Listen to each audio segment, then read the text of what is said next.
Hello everyone and welcome to This Is Why We Fight. I'm Jo. And I'm Jordan. Hello, good evening. And we've got a really fantastic topic for you this evening. It's something that we've been meaning to get around to for quite some time, and finally here it is. It's somewhat related to what we've been talking about, and there are some links. So yes, we hope you enjoy. Without further ado, shall we get to it? Yes, please. Yes, let's do it. Okay. So here we go. So we were looking at the... Wait. Scroll up so we can see the picture. We were looking at the 77th Brigade. Here you can see a nice little article. We're going to go through this now. And the title, of course, of the article is 77th Brigade Not Being Used Against UK Population. Now, if there's one thing any critical thinking human being could possibly know about this, is it's a little bit dangerous when the government says they're not doing something. Well, especially if they're defending themselves before they're accused of anything. Very suspicious. I don't remember anybody accusing them of this. I think it may have made the news. Well, I mean, obviously we shall be accusing them of this because we know what the government does to its population. But anyway, let's read this article. Let's get a bit of background on why this article exists. So here it is, very briefly. Last year, Chief of the Defence Staff, General Sir Nick Carter, revealed that the 77th Brigade was involved in countering misinformation online relating to coronavirus. It's understood that this effort has now ended, with 77th Brigade keen to point out that their capabilities were not used against British citizens. In an update to the Ministry of Defence COVID Support Force guidance on the UK government website, it states, 77th Brigade previously support Cabinet Office's Rapid Response Unit with monitoring and detecting disinformation and misinformation. Instances identified were passed to the Cabinet Office for action. The Brigade is no longer involved in these tasks, which came to an end in the summer. The 77th Brigade are not currently supporting in the Cabinet Office with any projects that would involve interactions with British citizens who might be posting disinformation nor misinformation, and any capabilities are not being directed at the UK population. 77th Brigade do not and have never conducted any kind of action against British citizens. There you go. Go on. I was going to say there's a lot to read in that paragraph. There is. Do you want to have a quick chat about it before we move on? Yeah, why not? We'll cover this very quickly. Not currently supporting implies that they either once had or they will. They're leaving the door open. Yes, they're saying not right now. Exactly. We're not doing it at this moment in time. They then went on to go on about misinformation and any capabilities are not being directed at the UK population, which implies that while they're not deliberately targeting the British population, they may get caught in the crossfire and they may get swept up in it, and that's perfectly fine. I like that it says monitoring and detecting disinformation and misinformation. And making that distinction, only crazy evil people would make that distinction. Of course, misinformation means that you are misinformed. Could be genuine, could be a mistake. Disinformation, of course, is deliberate. Disinformation is a deliberate act to deceive someone. Mm-hmm. So, yes. So instances verified were passed to the Cabinet Office for action. The Brigade is no longer involved in these tasks. So somebody else might be doing this now. I wonder who that could be. It's interesting, though, that it says that they're not currently supporting with any projects that would involve interactions with British citizens who might be posting disinformation or misinformation. Not currently, again. Not right now. But possibly in the past and possibly in the future. We put it on the back burner and open the door. Yes. Anyway, so we just wanted to clarify those points. The last part is very important. 77th Brigade do not and have never conducted any kind of action against British citizens Or have they? Shall we have a look at another article? Yes, please. Let's see. When you first saw that article, the original one, the first thing you said to me was that the lady doth protest. Yes. And then we kind of mooched around a little bit more and we found this one. We did. So this one is titled UK Information Operations in the Time of Coronavirus. And let's have a little read. Oh, look, there's our favourite. Carter. Beans means Heinz. There it is. Yes, this is Carter, as you can see by the name tag there. Let's have a look at this article. What roles are secretive British Army units, 77th Brigade and Specialist Group Military Intelligence playing in the UK government's battle against coronavirus? Okay. We're going to skip over this because it's mostly been covered in the previous article. Where they mentioned supporting the government's rapid response unit, passing information to the government, and so on and so forth. And this, of course, was based on a speech. So prior to Carter's April speech, the government's long-held position was that propaganda operations by the British military are never waged domestically. But less than a year after this was last publicly affirmed in August 2019, the policy has been avowedly reversed. I can't speak for some reason. Hey, don't steal my job. It's the only job I currently have. I'll repeat that for anyone struggling to follow there. But less than a year after this was last publicly affirmed in August 2019, the policy has been avowedly reversed. There you go. It's my brain's working again. This compromises the vital dividing line between military and civil power, which has endured for as long as British parliamentary democracy. But not a single voice in the mainstream, as far as we know, has mentioned this disturbing shift. Much less questioned it. Damn, did it again. For reasons that are unclear, Carter's official biography makes no mention of his tenure in the unit. In November 2019, he was succeeded in this role by Alexander Aiken, the Executive Director for Government Communications, the most senior spin doctor in Whitehall.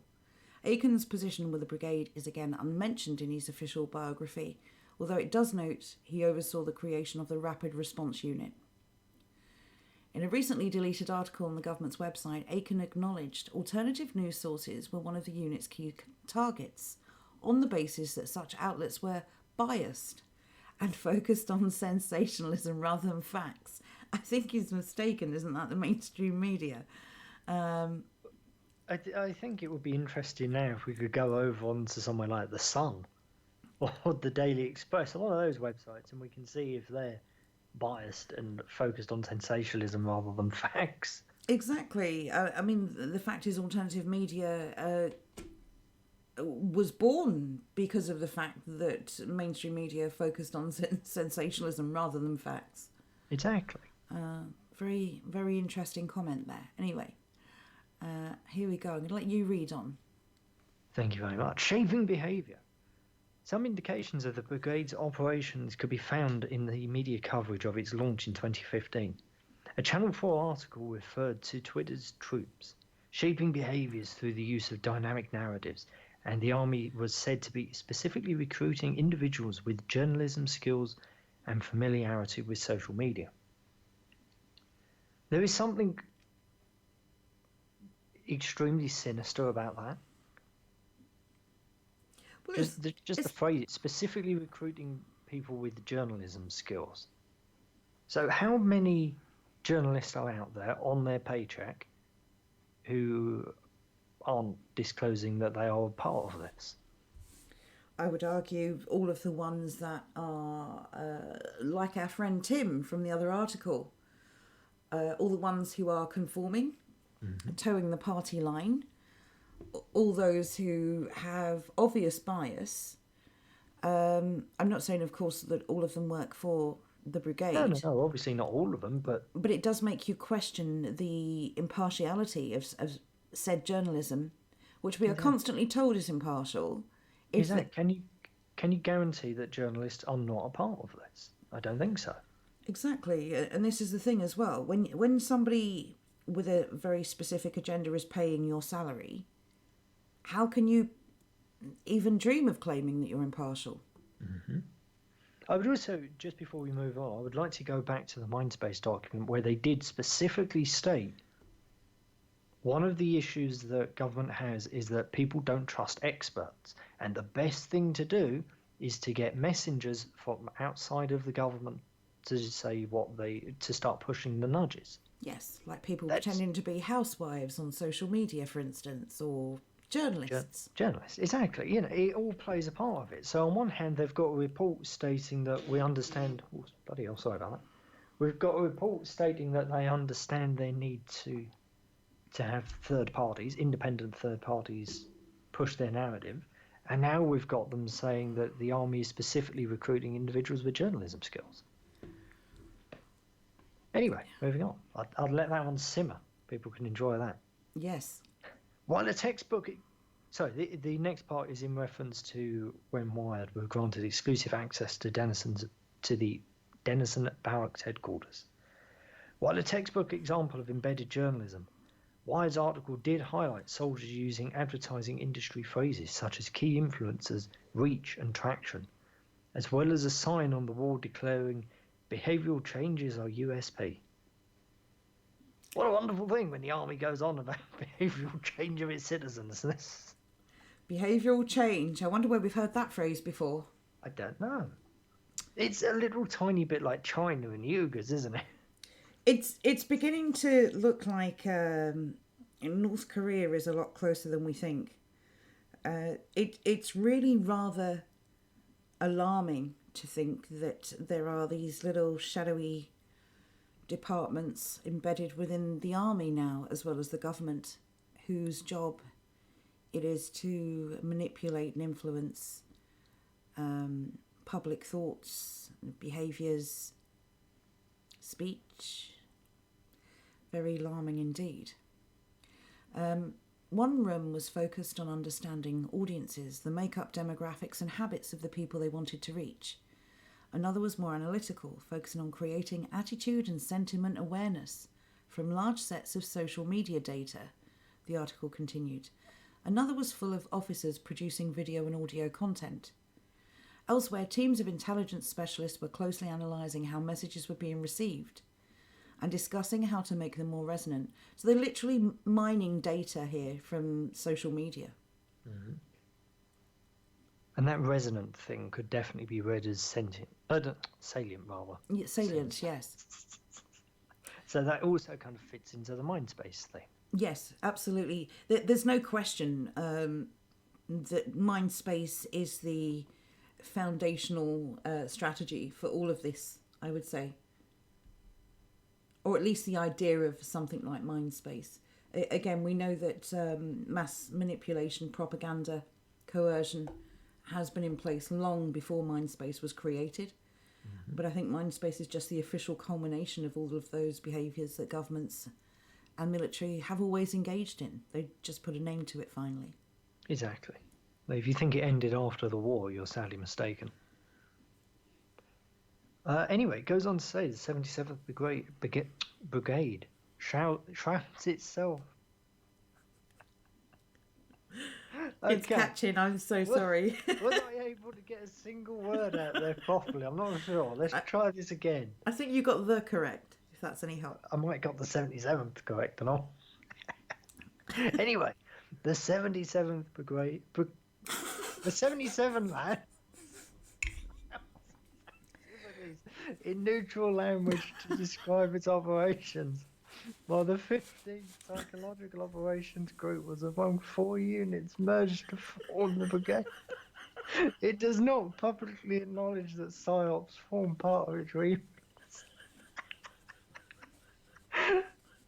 Okay, we're professionals. Let's carry on. Sorry, you made me spit coffee out.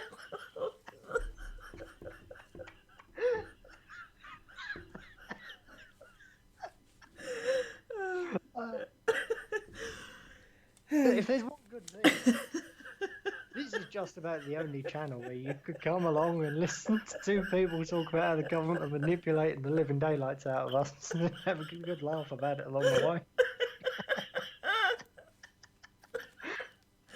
I'm I'm so sorry, everyone. This is such a serious topic.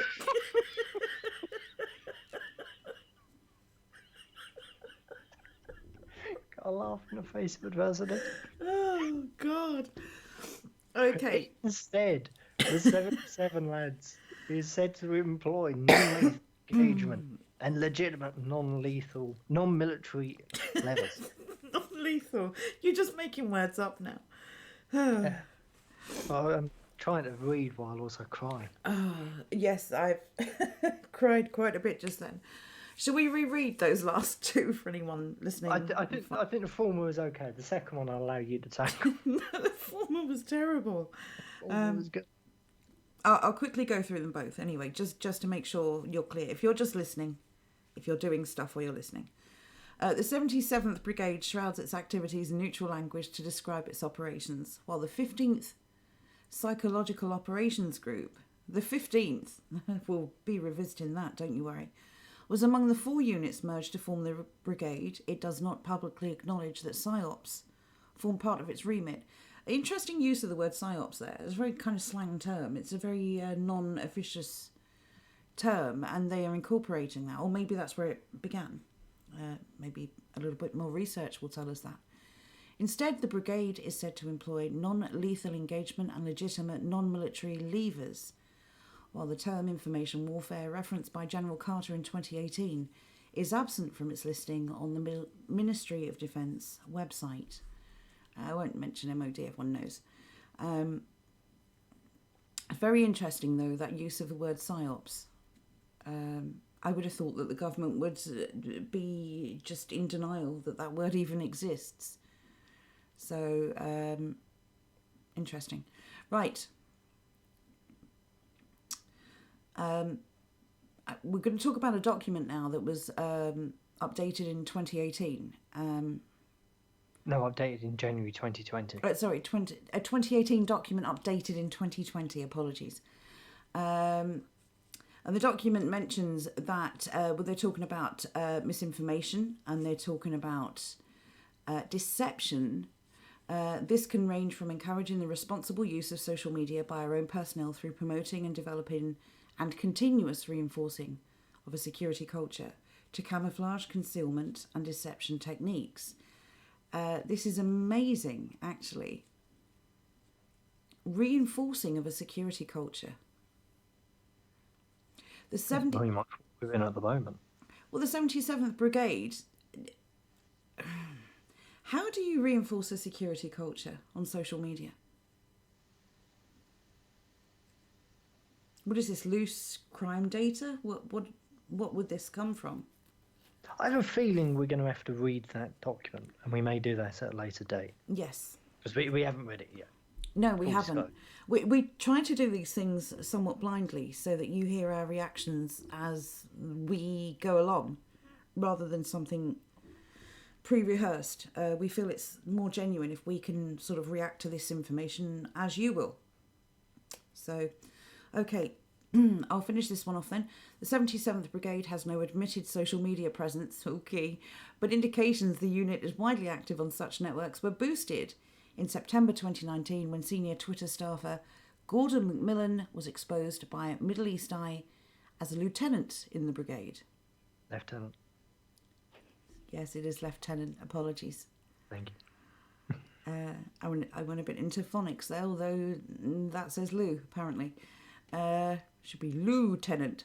Yes, so lieutenant in the brigade. And he was actually labelled a Twitter staffer. So he worked for Twitter. He could well have worked for Twitter and been a lieutenant in the brigade, as we know that they've got journalists on the payroll. But he is one of them as well, oddly enough. Yes. Which we're going to get into shortly. Okay, so here is Gordon McMillan. It's rather interesting as well. I don't know if that's his actual photograph. We will look into this when we revisit this and tell you if that is or is not. I would imagine it is, although I find that very odd. I would imagine it was. Well, yes. Let's see what he says. I'll let you read this part out. Thank you very much. I'm a journalist working at Twitter, which I joined in 2013. I was previously the editor for the advertising, digital and media website Brand Republic, which I also launched. I'm very interested in all things social media and digital. I have a strong interest in politics and international affairs, and I am a reserve officer in the British Army serving in the 77th Brigade, which specialises in non-lethal engagement. There's another little nudge there. Why would you mention that in your Twitter bio? It is to make it seem... Think about he's a journalist. Soft and cuddly? Exactly. He doesn't want to appear that he's out there with guns. Because, to be honest, look at those little wrists. He's not going out there with any guns. It's just a part of the image that he's trying to build. I understand that. It's kind of interesting, actually, that a journalist is willing to work with the army, considering how journalists normally are. Well, I thought they were all like, the government's nasty and it's attacking people for no good reason and down with the government. But there you go. It is actually kind of interesting. I, in a weird sort of way, I can actually respect him. Oh, this actually, in fairness, and I should have realised by the little logo, this is actually a LinkedIn page for Gordon Macmillan. But he was a senior Twitter staffer, so I think that was legitimate. Mm-hmm. So there you go. I still find it odd that he would go on to explain, to qualify that the 77th Brigade specialises in non-lethal engagement. If you were to create a profile page that said you were a serving or a reserve officer in the British Army, would you qualify that statement by saying that you're in a non-lethal department? Would that even be necessary? I just find it odd. I find it odd as well, but I can kind of understand it. As I said, he's a journalist. He's probably surrounded by the extreme crazy left. Probably doesn't want to appear terribly friendly with them. And it also kind of sounds good. They focus in non-lethal engagement. That kind of means...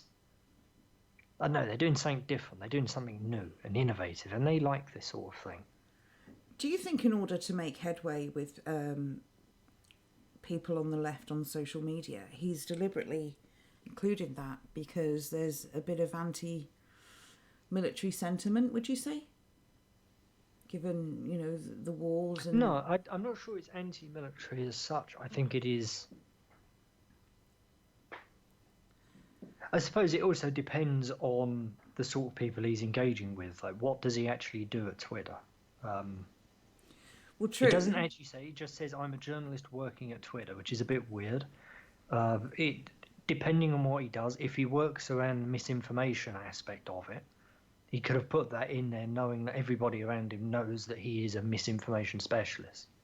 So it could have been that reason. Either way, it's kind of weird, but nothing else. It's weird enough that it flagged. It's just an inconsequential qualifier that doesn't need to be there. Mm-hmm. Above that, actually, there's two interesting paragraphs, or at least one interesting paragraph. Macmillan's promotion of puff pieces reporting on the brigade's creation and interactions with its now dormant Twitter account the next year strongly suggests that he's been involved with the unit, which seeks to weaponize the platform for which he works for quite some time.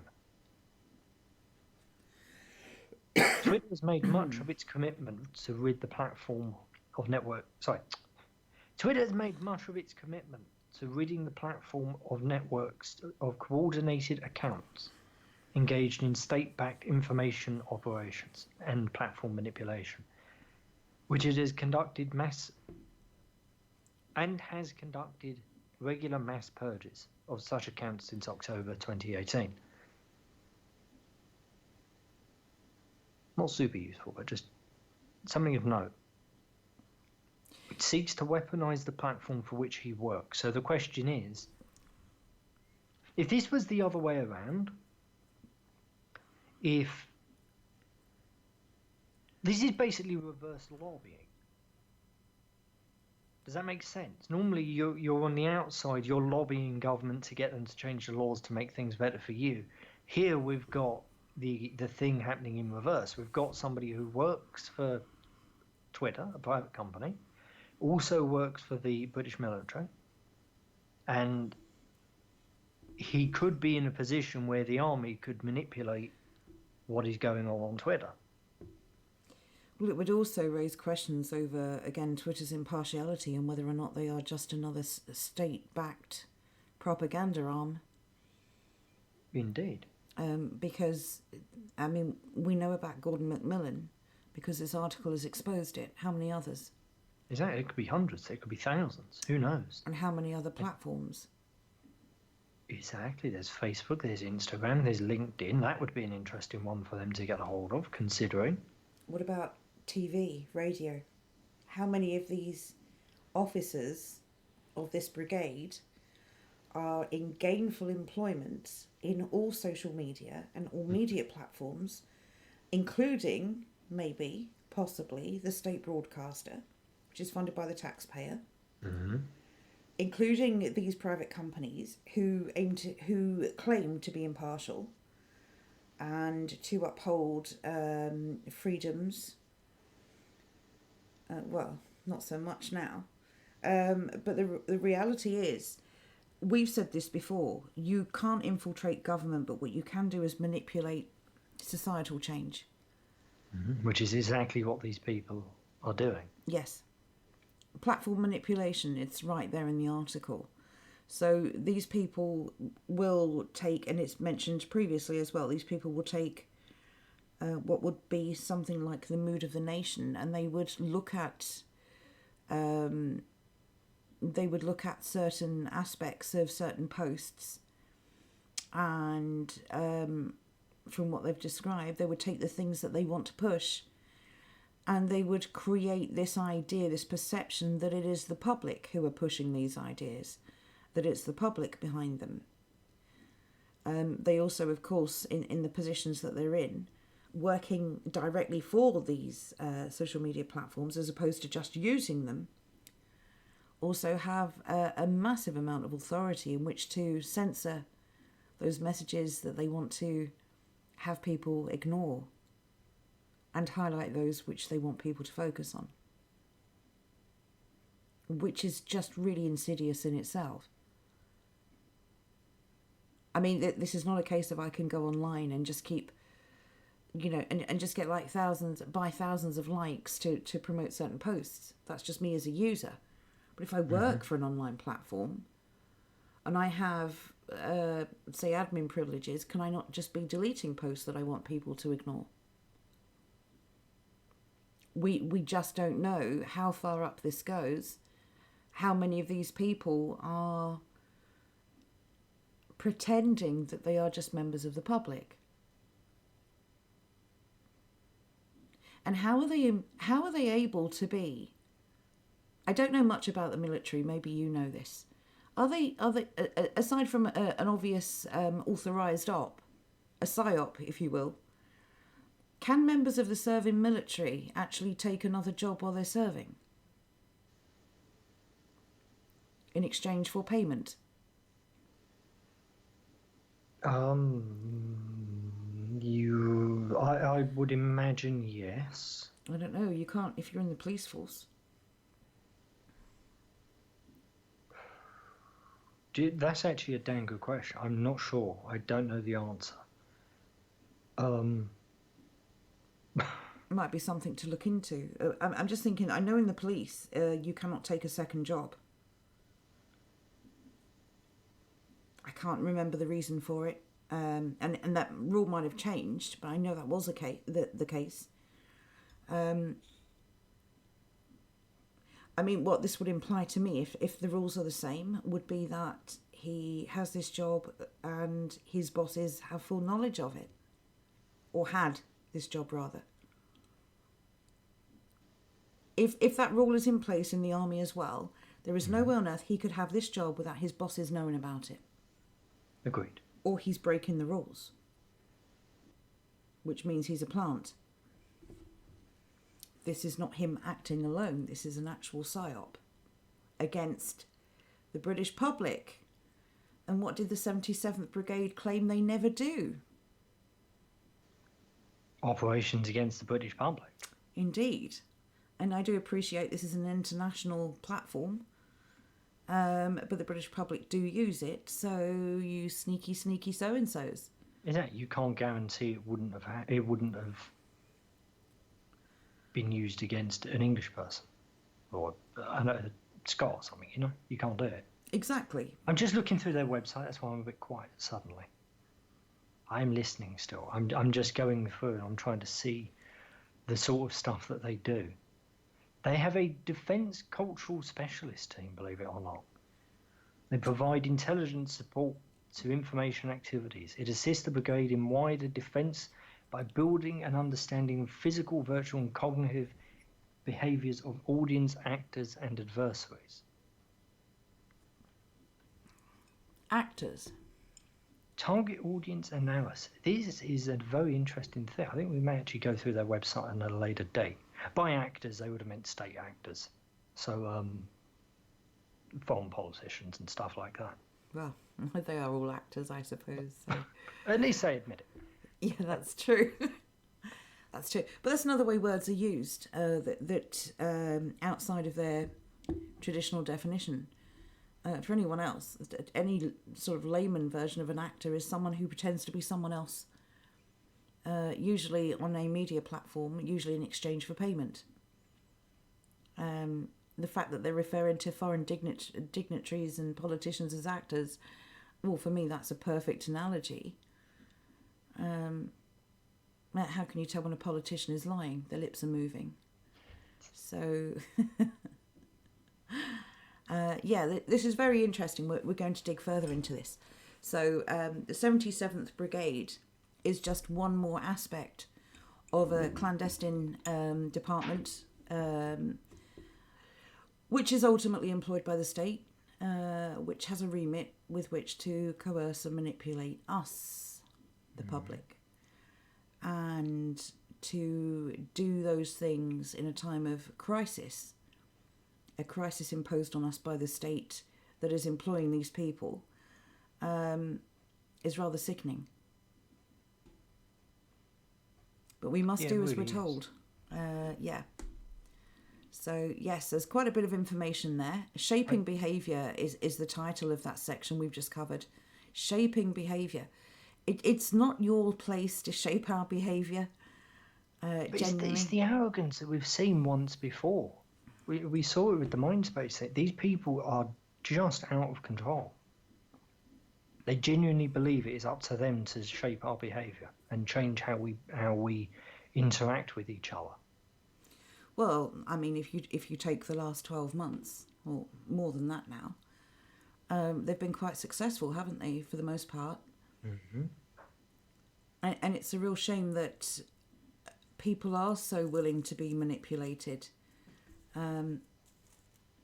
We can't continue allowing these things to happen for the sake of a bit of security. The people who are deceiving us and manipulating us are those providing that security. They cannot be trusted. And they certainly don't trust us, which is a more interesting question. Have they ever trusted us to do the right thing, do you think? No, absolutely not. I don't think they've ever trusted us to do the right thing. It was just in the past they didn't have any way of stopping us. They couldn't work out a way to manipulate us so that we were doing what they wanted us to do. Well, this is digital and social warfare, and make no mistake, there is a war. They've declared war on us. Indeed, at the end of the day, this is just a new iteration of what has gone previously. Because if you look throughout all of human history, it's always been the same thing. You've always had the elite oppressing everybody else. You go back to the feudal system. People had to ask permission to go marry a girl from a different village. Like, it was insane. We then got out of that. Things got much better very quickly, actually, especially in this country.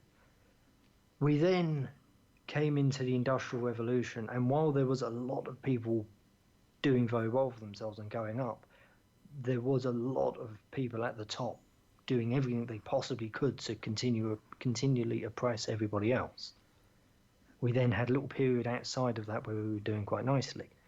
Now we're in that cycle again where we've got people at the top oppressing everybody else. The difference is this time they're psychologists or people with a background in psychology and manipulation. But other than that, we've seen this before. Yes, you can kind of have respect for it before, insofar as at least it was open. Yeah. And now it's all very secretive and shady and underhand. So a lot of people aren't even aware that they are being manipulated. I can't think of anything worse than being abused and not knowing that you're being abused. That must be worse, surely, than the abuse being blatant. At least you can stand there and say, right, I see what's happening. And I have a choice to let this continue or I can make it stop. Exactly. One of the worst parts about this is when you see the sort of things that they are doing and you go to talk to people about it, you can't really complain and say that it's an injustice. It's not like other things that had gone on in the past. You could say, oh, this is an injustice. We need to do something about it. And then everyone in the pub says, yeah, let's do it. And they all run and they grab the pitchforks and they go bang on the local lord's door and says, stop this nonsense. These days, we're fighting something which is completely different. We're fighting headlines. Yes. We're fighting words that have been written in a way to manipulate you into thinking in a certain way. It's very difficult to combat. The only way we can do it at the moment, I think, is just through making people aware of it, which is what we did with the Mindspace thing, and seemingly is what we're going to be doing with this article, and who knows where this is going to take us. I think this is going to be quite a deep thing, to be honest, because I was just going through their website quickly, and there's one very interesting thing on there that we're going to cover, so expect to see their website shortly as well. Yeah, just to add on to that, I do agree with you. You know, these people have declared war on us, but unlike in a war where you know who your enemy is and you can name them, this enemy is hidden. Mm-hmm. So, as you said, yeah, we've got to convince people, first of all, that there is an enemy, who they are, and what they're doing, which is why it's so important that we share this information with anyone willing to listen, anyone with an open mind. But again, you know, as with everything we cover, as with everything we discuss, we do not expect you to believe us any more than we expect you to believe them. All we ask is that you keep an open mind and do your own research. We're just here to open the door. It's up to you to walk through it. Talking of open doors and walking through it, consider sharing this with friends and family. Yes, please do. This is absolutely linked to the Mindspace information that we shared, which is linked to various other government departments. We thought that the series might lead to other things, and that's pretty much confirmed. This series could probably go on for the next year. There's so much information out there. Well, it's actually interesting how already just reading through the first third of this article, whatever it is, that we've already seen direct links to the Mindspace report. Yes. You know, here is this Gordon Macmillan geezer. This is the prime example of a messenger. This is exactly what the Mindspace document spoke about when they said, people don't trust experts, people don't trust people from the government, we need outside sources, we need third parties to act as our messengers. This is one of those people. Here you have somebody who is working for the government as well as working at Twitter. Yes. Who knows what he's doing in either place, but he's doing something, and without a doubt, the pressure is being applied from the military to Twitter in this case. Yes. I would also like to just quickly point out another little manipulation there, where he mentions he's a reserve officer, which would imply that he's not a full officer, that he's not fully integrated into this army life. It's clever. Why? That just means he's part-time. But it's clever because that would imply that he's not army all the way. You know, he's not brought right into it. He's still a civilian with a job in the army. It's just another clever manipulation. Maybe. I think you might be reading a bit too much into that one. Maybe. eminently suspicious of everything to do with the government and the army now and the police. Hey, this man is suspicious incarnate. He's not only he's not only a government man, but he's also a social media giant man. Yes. Can you get any less trustworthy? I don't think so. And he works at Twitter. He doesn't just use it, he works there. Come on. This is a little bit low, I know. Can you just scroll up so we can see that picture of him, please? What's going on with the two-tone T-shirt? And why is his hair the same colour as the background, or is he bald? Either which way, there's a lot of untrustworthy stuff going on here. This T-shirt is like Blink-182. I don't trust it at all. He's going to break out into songs about skateboards in a moment. Wow. Well, I hope he doesn't. Well, actually, no, I hope he does. To be fair, when Nick unwashed, he had his Blink-182 night or whatever it was. That sort of music, that was pretty damn good. I loved that. That was so much fun. Considering that is not my sort of music at all. That was a wonderful evening. But completely off topic for what we're going on about, though. Yes. Anyway, we're going to leave it there because there's so much to cover. And yes, we're definitely going to revisit this. There's so much more to this article, just this article, let alone everything else we're going to cover. So we hope you enjoyed this.